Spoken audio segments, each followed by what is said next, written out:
तर साहेब आता तुम्ही हा फोन उचलायचा आहे, फोन उचलल्या उचलल्या तुमच्या मनातल्या व्यक्तीला तो आपोआप लागणार आहे आणि तुम्ही त्याच्याशी बोलायचं.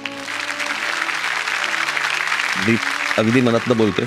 मला काही या गोष्टी पुट ऑन नाही आहेत आणि मला ते कृत्रिमरित्या मला ती गोष्ट करता येत नाही. पण तुम्ही हे मला ह्या गोष्टीची संधी दिली आहे म्हणून मी ती गोष्ट करू इच्छितो, फोन लावू इच्छितो किंवा मी त्यांच्याशी बोलू इच्छितो. मला छत्रपती शिवाजी महाराजांशी बोलायचं.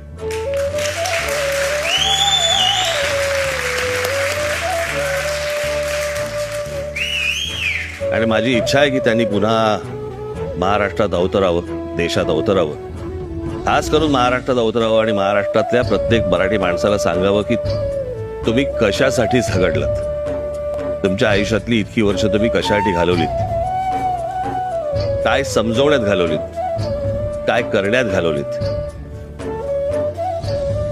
औरंगजेबासारखा बादशाह तुमचे विचार मारण्यासाठी 27 वर्ष इथे महाराष्ट्रामध्ये राहिला आणि मेला. पण आम्हाला अजून कळत नाही की तुम्ही कोण आहात, तुम्ही काय आहात, तुम्ही कशासाठी महाराष्ट्रात जागवलात. आणि अजूनही आम्हाला समजत नाही. आम्ही फक्त तुमच्या पुण्यतिथी आणि जयंत्या साजऱ्या करतोय, पण तुम्ही कोण आहात हे आम्हाला अजूनपर्यंत समजलं नाही. आणि म्हणून महाराष्ट्राची सध्याची आत्ताची परिस्थिती जी सगळी आजूबाजूला दिसतेय ती आम्ही तुम्हाला हरवलोय आणि